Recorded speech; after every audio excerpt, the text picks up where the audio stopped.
Hola a todos, ¿qué tal? ¿Cómo están? Es un gusto estar conectado con ustedes hoy día. Hoy es nuestro segundo episodio de podcast en video también. Y tenemos una segunda entrevistada de lujo el día de hoy. Contamos con la presencia de Natalia Lemoyne. Les voy a contar quién es ella antes de que aparezca Natalia a nuestro lado aquí en pantalla. Bueno, aunque no parezca, Natalia tiene más de 15 años en el mundo de la educación. Es profesora certificada en Google Educación. Natalia comenzó su trabajo como docente en Buenos Aires, Argentina, y continuó en Carolina del Norte. Ha trabajado con Google Earth Outreach y con National Geographic, creando contenido educativo para la nueva versión de la web de Google Earth. Además, ella es parte del consejo asesor de Google Earth para el noreste de los Estados Unidos y también es miembro del comité asesor de tecnología del Departamento de Educación del Estado de Nueva York. Es decir, Natalia es una persona que tiene muchísima experiencia en temas de tecnopedagogía y es un gusto tenerla con nosotros. Bienvenida, Natalia. Muchas gracias por invitarme, por darme la experiencia de estar aquí contigo y gracias por tremenda presentación. Bueno, gracias a ti, Natalia, más bien por el tiempo. Y quería además que nos contaras un poquito, que le contaras a las personas que nos están viendo, nos están escuchando, dónde trabajas, si ya iniciaron tus clases. Sí, claro. Bueno, yo trabajo en una escuela, en un distrito escolar en las afueras de Albany, que es la capital del estado de Nueva York. En este distrito escolar mi trabajo es ser coordinadora de lo que es la tecnopedagogía y me encargo de no solamente la parte de todo lo que es la tecnología en cuanto a los equipos de tecnología, las computadoras y todo eso, sino más bien la parte pedagógica, ¿no es cierto? Ver qué clases de habilidades digitales estamos enseñando a nuestros alumnos por medio de las herramientas que tenemos. Genial. Bueno, debo contarle a todos que, bueno, a Natalia la he conocido así como en algún evento de Google en 2016 o 2017 en los Estados Unidos, ¿no? Creo que fue un evento en Chicago y de ahí nos Sí. hemos estado viendo en otros eventos más por ahí donde todo el mundo, hay como un grupo de docentes que están muy relacionados a la tecnología de Google que siempre aterrizan en estos eventos, ¿no? Sí, como que siempre nos encontramos todos ahí, ¿verdad? Es bastante curioso. Bueno, además debo platicarles que en estos eventos de Google, donde he tenido la suerte de conocer a Natalia, habitualmente hay, además de los talleres, hay actividades, algunas actividades como de relajo, donde algunos de los asistentes ofrecen sus talentos para los demás y abren talleres de cosas muy locas y muy curiosas y que no tienen mucho que ver con tecnología, ¿no? Y siempre en los eventos de Google veo los talleres de salsa de Natalia. Es verdad, ¿De verdad? sí, es verdad. Aparte, mira qué curioso que mencionas eso, porque cuando estuve también creo que fue en Chicago, no me acuerdo dónde fue, en otro de esos eventos de Google Educación. Sí, hice una charla de esas y dijeron, enseñen algo diferente. Y dije, bueno, yo soy una persona que ama la cultura hispana y sobre todo ama mi cultura de Colombia, yo soy colombiana. Y dije, bueno, pues enseñemos salsa porque mis padres eran bailarines, yo bailé toda mi vida y dije, bueno, y sigo enseñando en el día de hoy, al presente enseño también. Entonces, puse a hacer eso. y fue tan chistoso que mucha gente participó, yo creo que fue porque lo novedoso, no sé, y pues me resulté ganando un Chromebook por eso. Oh, mira. Imagínate, tan chistoso. No, Pero no, sí, fue un éxito. Yo veía ahí a los gringos así un poco duros, pero ahí estaban haciendo su esfuerzo por todos bailar. estaban haciendo el esfuerzo, sí, eso fue lo chévere, que todo el mundo estaba ahí No, dándole. fue genial. Y además un taller creo que de los pocos que está súper lleno de gente. Sí, es verdad. Eso, Bueno, qué lindos recuerdos. sí, sí, bonito recuerdo, en verdad, sí, en verdad, sí. Bonitos recuerdos. En realidad yo tengo en mente muchos de los eventos de Google que hemos podido asistir a algunos latinos. y me ha encantado, en verdad, ¿no? Contagia mucho la energía, esto que tienen en la organización de sus eventos, que parece fantástico, ¿no? Que uno sale recargado, con muchas pilas, con ganas de hacer cosas, ¿no? Sí, tienes razón, los diseñan de tal manera que uno sale como recargado con ganas ya de subirse las mangas y empezar a hacer cosas. En verdad que sí. Ahora, Natalia, bueno, nuevamente gracias por tu tiempo, en verdad, y ya entrando un poquito en materia, el tema que nos trae hoy es el aprendizaje durante la pandemia, ¿no? Definitivamente la pandemia ha representado un reto gigante para la educación, para los sistemas educativos en diferentes países. Bueno, Latinoamérica no ha sido la excepción, los Estados Unidos, en fin, todo el continente ha sido afectado grandemente y los maestros lo hemos vivido, ¿no? Ujú. Ahora, de hecho, la misma situación ha puesto sobre la mesa algunos problemas que probablemente ya existían, pero que no notábamos en la real magnitud o en la real dimensión. Y no necesariamente solo de tecnología, pero digamos que también la tecnología digital ha tenido mucho que ver ahí, ¿no? Quisiera que me digas, para empezar esta entrevista, desde tu punto de vista, ¿cuáles fueron los problemas o los retos que ha expuesto la pandemia en el sector de educación? Que tú consideres. Sí, no, totalmente. Tienes razón. Yo creo que la pandemia y esto del COVID-19 ha sido indudablemente un gran disparador de cambio y ha sido un agente revelador de muchos aspectos de la educación. Como dijiste recién, en muchos aspectos ya eran parte de los desafíos que teníamos en la educación, en el sistema educativo en sí. Pero yo creo que la pandemia como que ha puesto un poco más de luz sobre estos problemas, ¿no es cierto? En mi opinión, bueno, ¿cuáles son los elementos de la educación que han sido expuestos por la pandemia? Pues hay muchos en realidad. Desde problemas con la infraestructura de las escuelas hasta las pedagogías utilizadas. Yo creo que lo más prominente ha sido la inequidad en la educación. Y por eso te mencionaba, siento como que a veces esto de la pandemia como que nos hizo dar cuenta dónde estaban esos pequeños agujeros en nuestra red, en nuestro sistema educativo, ¿no es cierto? Y creo que ahí es donde nos dimos cuenta de esas pequeñas inequidades que al principio no se veían y yo creo que ahora sí son como mucho más evidentes. Sobre todo, por ejemplo, yo creo que estas inequidades vienen de muchos sectores, ¿sí? No solamente, por ejemplo, si pensamos en una escuela rural, ¿no es cierto? O pensamos en una escuela urbana, el tipo de infraestructura, la cantidad de fondos que se dan para esa escuela o esos distritos escolares o sistemas educativos tienen disparidades, ¿verdad? Son diferentes. Entonces, esa disparidad, esa diferencia tiene como un efecto dominó y a veces hace que todos nuestros alumnos tengan diferentes experiencias educativas.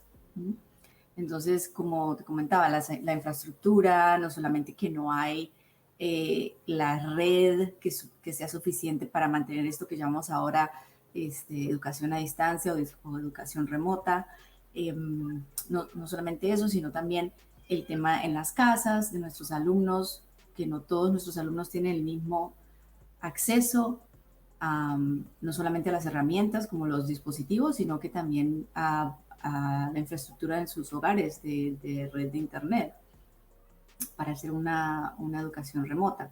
Aunque después podemos discutir un poquito más el tema de qué puede ser una educación remota, ¿no? No solamente la tecnología forma gran parte de esto, sino que también hay otros elementos también que podemos aprovechar. Eh, ¿Y qué más te puedo decir? Pues yo creo que también no sé, por ejemplo, la escuela ha sido muy importante para alumnos, también el tema de que muchos van a comer en la escuela y es parte muy importante de la vida socioemocional, ¿no es cierto? Entonces, como te comentaba, creo que hay muchos problemas que han sido expuestos por la pandemia y esos son algunos ejemplos. Sí, definitivamente. Y eso que es una realidad que tú vives en los Estados Unidos, estando en Nueva York. bueno, en Latinoamérica, en muchos países y en muchos sectores dentro de los países de Latinoamérica, porque a veces en la capital no se vive, porque es una especie de burbuja, ¿no? Pero en los sectores más alejados a veces sí hay esas inequidades, esas desigualdades se viven con mayor intensidad. Ahora, y justo hablas tú al final respecto de los estudiantes, ¿y qué desafíos crees que han tenido que enfrentar los estudiantes en esta circunstancia particular? Pues mira, yo creo que los estudiantes, me gusta mucho que me hayas preguntado eso, porque a veces pensamos en todos los problemas relacionados con la infraestructura, los maestros, los desafíos para los maestros, ¿no es cierto? Todo eso, y a veces nos olvidamos de lo más importante, y son los alumnos, ¿no? Por eso estamos haciendo todo lo que hacemos, que es para ellos. Y una de las cosas que para mí me parece que es más, lo que ha afectado más a nuestros estudiantes es la parte socioemocional. Yo creo que para nuestros alumnos la escuela no es solo un lugar físico, ¿sí? Donde van a aprender. Para muchos es un refugio. Para muchos es un lugar donde se les valora. Para muchos es un lugar donde reciben eh, comida, las cosas que ellos necesitan. Para muchos es un lugar donde pueden establecer relaciones interpersonales y tener sus amistades que son tan necesarias para el desarrollo emocional, el desarrollo socioemocional y para también el desarrollo cognitivo, que a veces, muchas veces no vemos una correlación directa con la parte emocional y el rendimiento académico. Y resulta que hay estudios que demuestran que sí, que es muy importante esta relación, porque sabías que la salud emocional, la estructura psíquica, ciertas cualidades como la resiliencia son, como te digo, son directamente ligadas a la habilidad cognitiva. O sea, si una persona es resiliente, quiere decir que esa persona tiene más habilidades cognitivas. Entonces, como educadores, ¿cómo podemos ayudar a que nuestros alumnos tengan una estabilidad emocional, que puedan desarrollar esa resiliencia, ¿no es cierto? Porque la pandemia, otra de las cosas que puso hacia la luz fue la resiliencia, ¿no es cierto? ¿Cómo reaccionamos frente a un desafío, frente a un fracaso, frente a algo? ¿Cómo reaccionamos? ¿Cómo reaccionamos al saber que no podemos hacer la tarea de la manera como la solíamos hacer, o que no puedo ir a hablar con la maestra como solía hablar con mi maestra, no la tengo tan accesible como antes, o no tengo a mis compañeros, mis compañeritos para poder hablar con ellos? Todo ese factor emocional es súper importante para que nuestros alumnos después les vaya bien académicamente. Entonces, yo creo que eso fue una de las cosas, para mí, en mi opinión, lo que ha impactado más a los alumnos. Pues la parte académica también ha sido una de las cosas que ha sido parte del impacto que ha tenido la pandemia, ¿no es cierto? Eh, Nuestros alumnos no han podido tener las mismas experiencias educativas que tenían cuando iban al aula, ¿sí? Y al no poder tener esas experiencias educativas de la manera como el cerebro estaba acostumbrado a aprender, han sido puestos en un desafío de cómo puedo entender y aprender el contenido que tengo que aprender de una manera diferente. Y ahí es cuando viene el desafío para el maestro, ¿no es cierto? Bueno, ahora, ¿cómo puedo cambiar mis dinámicas, mis rutinas, eh, mi pedagogía, mis estrategias, para que eso que yo hacía frente a frente con ellos, trate de capturar lo que más pueda para no perder tanto y poder hacerlo con mis alumnos de alguna manera, ¿no es cierto? Yo creo que ese fue uno de los desafíos más grandes para todos los maestros. ¿Cómo hago para seguir manteniendo mis relaciones con mis alumnos y poder tener una continuidad de educación? Sí, bueno, la misma situación, ¿no? La hemos vivido aquí y estoy totalmente de acuerdo contigo en el tema. Bueno, ha significado un reto, así como es un reto para los maestros el diseño de las experiencias de aprendizaje en circunstancias como las que nos están tocando vivir ahora, también es un reto para los estudiantes enfrentarse a una situación difícil, esta situación ya de aislamiento, ¿no? Y aprender y tratar de aprender de una forma en la que nunca han aprendido, ¿no? Porque hay todo un tema de la construcción de ellos del conocimiento, de la metacognición, que se ha Claro, logrado a lo largo de años y que ahora, digamos, que han tenido que enfrentarse empezamos de cero, ¿no? Porque hay una nueva manera de aprender porque nos encontramos a través de un escenario totalmente diferente, ¿no? Y no necesariamente, digamos, no es como aprender en línea simplemente, ¿no? Hay otras variables en el entorno que complejizan un poco más la situación todavía, ¿no? por Entre las supuesto. que he mencionado. Por supuesto, yo creo que has mencionado una cosa muy importante, que es también la manera en cómo una maestra o maestro enseña, ¿no es cierto? Entonces, ¿cómo hago esas cosas que generalmente hacía cara a cara? ¿Qué herramientas puedo usar para que, por ejemplo, Ya me eh, estás quitando mi siguiente pregunta, María. ah, Perdóname que te interrumpa. Pero justo iba por ahí, que ah, tiene qué que ver bueno. con cuáles son los retos que van a enfrentar, que han enfrentado y que siguen enfrentando en algunas circunstancias los educadores en estas circunstancias. Perdón que te haya cortado. No, no, está bien, claro, no, estamos los dos en sintonía, porque fíjate que yo estaba justamente tratando de ir a ese tema, porque si bien hablamos de los desafíos que tuvieron nuestros alumnos y todavía tienen nuestros alumnos, estudiantes, nuestros educadores, yo siento a veces como que se cortó, no sé, en marzo se cortó todo, por lo menos aquí, y tome, nos tiraron a la pileta, a la piscina y, hey, naden. Es como que fue, ¿no es cierto? Yo creo que muchos nos sentimos así, como diciendo, ok, ¿y ahora qué hago? ¿No es cierto? Ahora, ¿cómo hago? Porque por lo menos a nosotros fue así, fue de un día para el otro, la escuela cerró. Entonces, es como que, bueno, ¿y ahora qué hacemos? Entonces, siento que al principio de la pandemia estábamos como en un modo emergencia, ¿sí? Todos con la mentalidad de estamos en estilo emergencia y lo que yo les comentaba a mis compañeros de trabajo es estamos en emergencia educativa, ¿sí? Entonces, ¿cómo vamos a hacer para salir de esto, para poder seguir enseñando lo que tenemos que enseñar, para mantener esas relaciones tan importantes con nuestros alumnos, para que socioemocionalmente sigan bien, ¿sí? Mantener esa comunicación con los padres, eh, pero para los educadores yo creo que lo más difícil fue el cambio de modalidad, ¿no es cierto? Porque primero que no todos los educadores han sido entrenados para saber el tipo de herramientas digitales tecnológicas que tienen disponibles.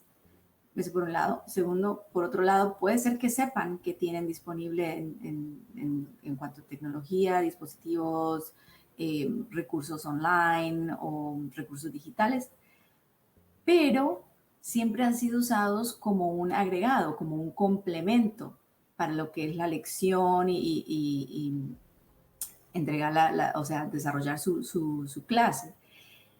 Yo creo que el desafío ahí fue, bueno, ahora que sé que tengo estas herramientas digitales, ¿cómo puedo hacer para que, pues, para poder tener para poder tener, que no se me pierda la manera en que yo puedo ver que mi alumno está aprendiendo, así que el contenido que estoy enseñando pueda ser aprendido, que lo muestre de una manera que lo pueda absorber el cerebro de los niños, ¿sí? Entonces, a veces yo pienso mucho que, por ejemplo, nuestros maestros que enseñan inglés como segunda lengua, por ejemplo, usaron mucho video, también nuestros maestros para alumnos con discapacidades también usaron muchas de las herramientas digitales para poder hacer el contenido que tenían que enseñar un poco más accesible, porque no lo podían hacer cara a cara, ¿no es cierto? Entonces, eso yo creo que la parte de la tecnología ahí ayudó bastante a llenar un poco esos agujeritos que encontrábamos. Eh, pero sí, por ejemplo, una de las cosas yo creo que fue lo más difícil es cambiar la modalidad. Te digo esto porque en mi experiencia personal, una de las cosas que como coordinadora de educación, de tecnología y tecnopedagogía en mi distrito escolar, nos sentamos con nuestros directivos a hablar, bueno, ¿cómo son las modalidades ahora? ¿Cómo podemos medir si el alumno está enganchado en la clase o no? ¿Cómo puedo darme cuenta que no está prestando atención? ¿Cómo puedo ayudar si se queda un poquito atrás? ¿Cómo lo puedo, sí? Todas esas cosas nos pudimos a sentar y a discutir cómo vamos a hacer para que esto se solucione. Una de las cosas que hablamos fueron 3 diferentes modalidades: la modalidad híbrida, la modalidad remota, y después ahora no recuerdo bien el nombre que es, pero es una modalidad que no es híbrida, pero también tiene elementos que no son digitales, ¿sí? Entonces, por ejemplo, usamos mucho los recursos disponibles en nuestra comunidad para poder entregar en las familias que no podían tener acceso a una internet confiable, sólida, una conexión sólida. Entonces pudimos entregar materiales educativos con instrucciones para que los padres y los alumnos pudieran por lo menos tener una actividad educativa, una experiencia educativa que no era solamente digital. Porque otra de las cosas que también nos dimos cuenta es que nos cansamos, ¿no es cierto?, de estar mirando la pantalla todo el día. Entonces, ese cansancio digital es importante eh, tenerlo en cuenta, ¿sí?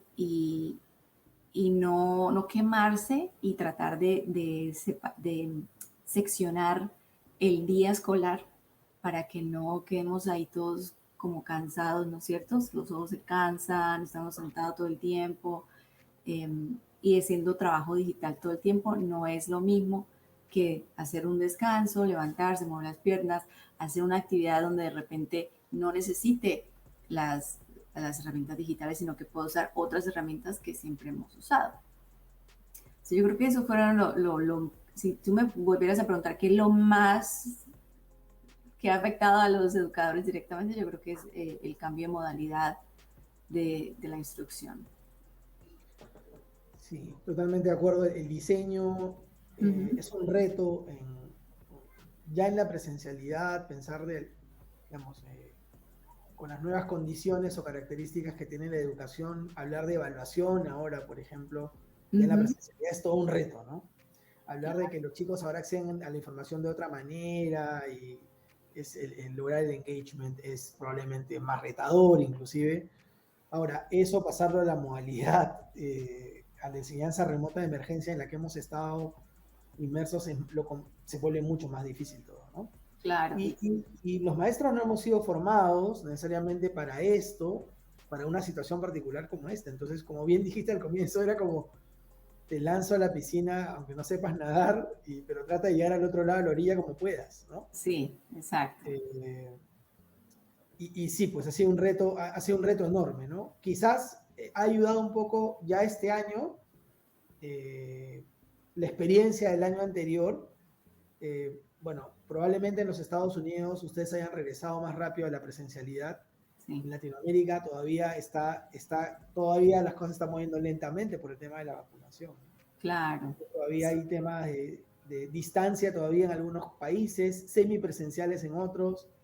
En otros se está volviendo a la presencialidad, pero como pilotos en algunos lugares, ¿no? Y incluso este mix de modalidades aún es más retador todavía, porque un maestro puede tener estudiantes en la casa, en la clase, y en algún momento uno se contagia y todos se van a la casa, y después todos vuelven, y sí, logísticamente es una pesadilla.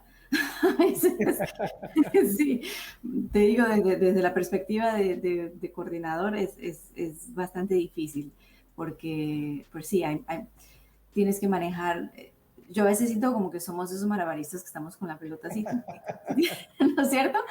Porque es como que, bueno, se va a caer, no, levántela y hagamos esta otra cosa y hacemos así. Pero tienes razón en cuanto a que, bueno, ya ha pasado ya un año, ¿no es cierto? Entonces, ¿qué es lo que hemos aprendido? Pues hemos aprendido que nos damos cuenta que, bueno, nuestros alumnos, la modalidad híbrida no fue tan exitosa como pensamos que iba a ser, ¿sí? Una de las cosas que los maestros comentaban, e inclusive los estudiantes comentaban, eh, fue que yo asistí a un simposio de maestros y de estudiantes del estado, de todo el estado de Nueva York, donde hablamos justamente hicimos como un resumen de lo que había pasado este año.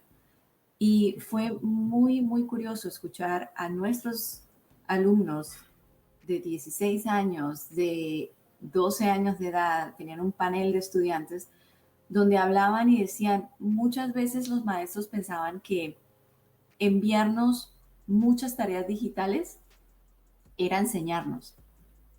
Y en realidad no. Dice, lo que nosotros sentimos del otro lado es, nos están mandando tareas y haga esto, haga un Jamboard, haga el Google Slides, haga la presentación de no sé qué, haga no sé, todo digital y vaya a este sitio web y haga no sé, el jueguito de las palabras y en realidad era trabajo ocupado, estábamos ocupados, pero no Una estábamos sobrecarga. aprendiendo, ¿sí? Entonces, Interesante. escuchar eso fue muy interesante porque me hizo entender que si bien tenemos nosotros en este país, tenemos muchísimas herramientas a nuestras manos, no es cómo estamos usando esas herramientas. ¿Cómo las estamos usando? ¿Estamos usándola para mantener a los chicos ocupados y que hagan y hagan tareas y hagan ejercicios y hagan lo que sea? ¿O las estamos usando para que tengan un pensamiento crítico, hagan proyectos que sean más, que tengan más sentido, que tengan más relación con lo que están aprendiendo? Um, y ahí nos dimos cuenta de que eso era algo que ahora tenemos que reevaluar. ¿Cómo vamos a usar las herramientas que ya tenemos a nuestra disposición? ¿Los vamos a mantener ocupados? ¿Vamos a hacer otro tipo de evaluación en la actividad que los niños, los estudiantes van a hacer? Y otra de las cosas que los alumnos escuché en ese simposio es cómo se cansaban de estar en la pantalla todo el día, prácticamente 7 horas pegados a la pantalla.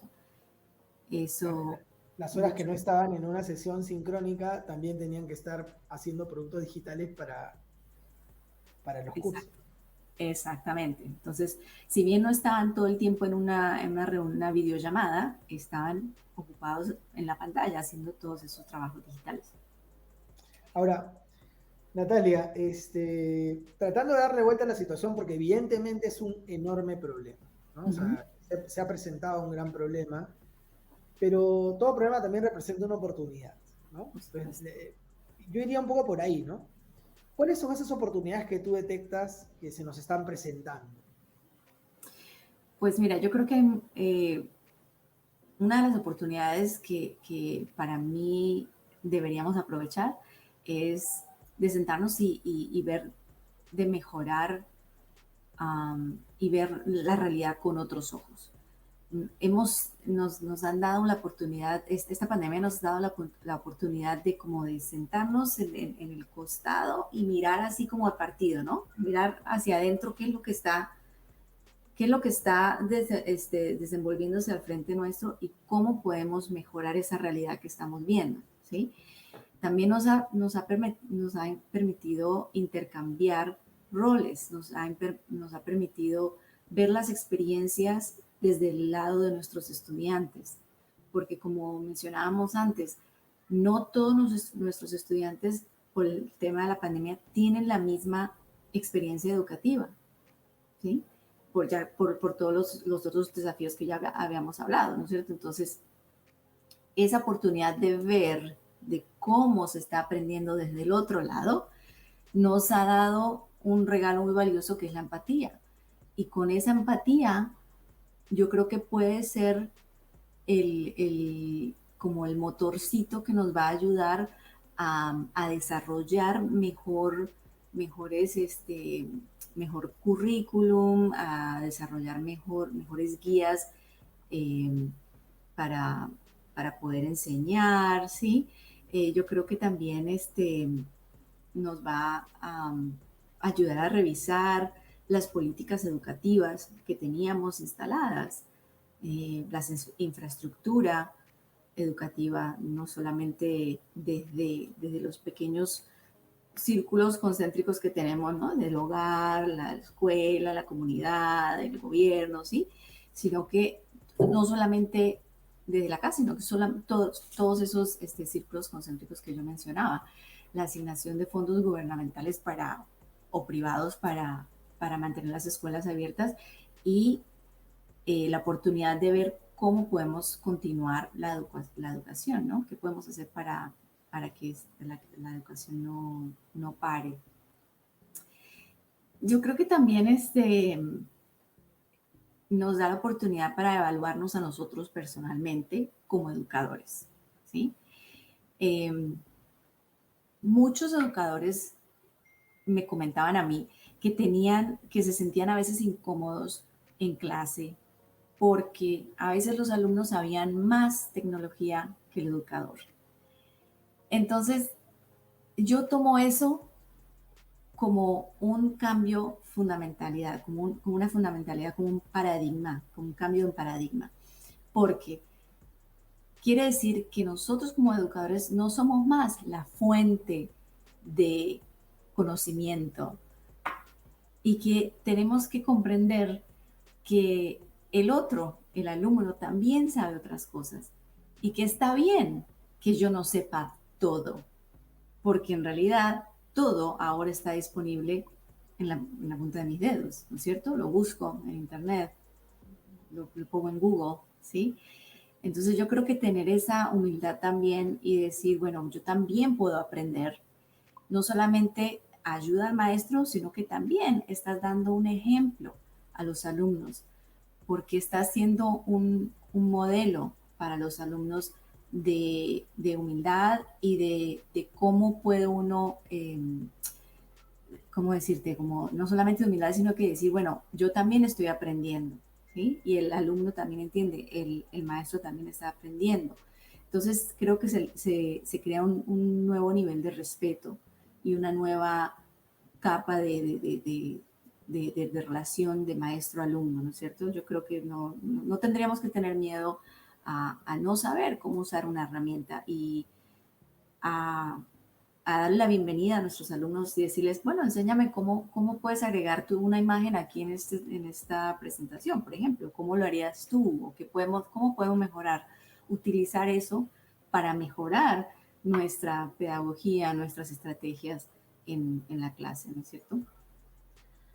Sí, el cambiar como decías bien, el paradigma o la idea que tenemos de qué es un maestro, qué implica ser maestro. Tenemos el tema de la figura del maestro como en la persona que lo sabe todo, es como un tótem, ¿no? Sí, Mágico que tiene todo el conocimiento y entenderla como un guía, como una persona que acompaña y que también va a producir aprendizajes a lo largo de ese viaje, ¿no? claro, Juntos estudiantes, ¿no? por supuesto. Tú lo dijiste mejor que yo.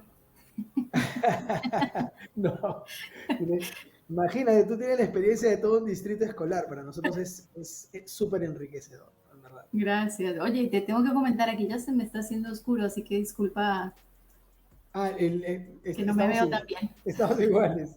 Y ya para no quitarte tanto tiempo, Natalia, y te No, agradezco tranquilo. profundamente por tu tiempo, te hago la última pregunta. ¿Qué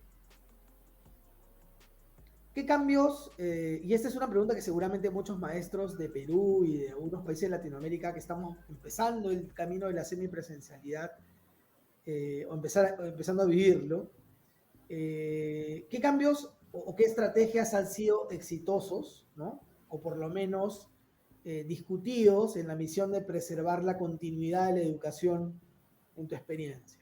Ujú.